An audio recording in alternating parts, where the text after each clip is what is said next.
Welcome back to our 3-part tutorial on color grading with VideoStudio. In this second part, we'll be looking at the tone curve. Tone curve is only included with VideoStudio Ultimate. We've got the same clips on our timeline as in part 1, and to get to color grading, we simply double-click a clip and select color. And this time, we'll dive into the tone curve settings.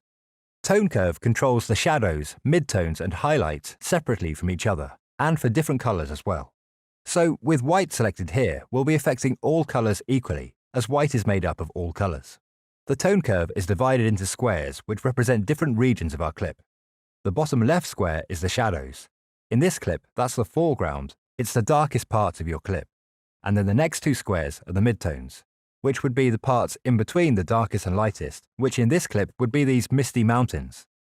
And then highlights is the top right square, which controls the brightest parts of your clip, which in this clip is clearly the sunset.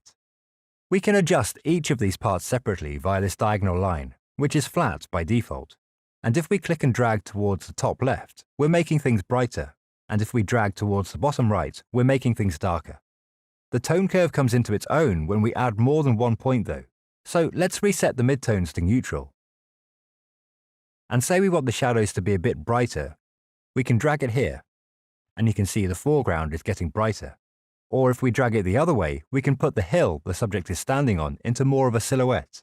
And you'll notice as we're doing this that we're not affecting the brightness of the sun in the background, because we haven't altered the top right square, which controls the highlights.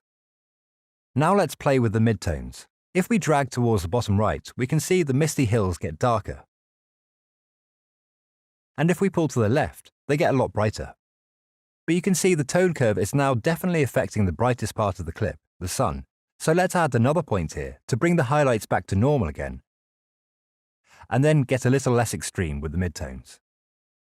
So let's delete the point we added between the midtones and the highlights by right-clicking, and then bring out the highlights some more and really make this sunset dramatic.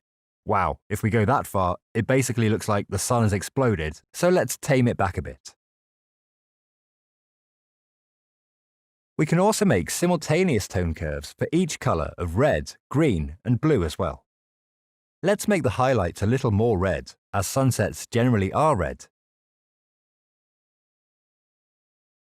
But pull out the red from the shadows. Then maybe add a bit of green into the shadows to really emphasize the difference between the grass and trees and the red sunset in the background.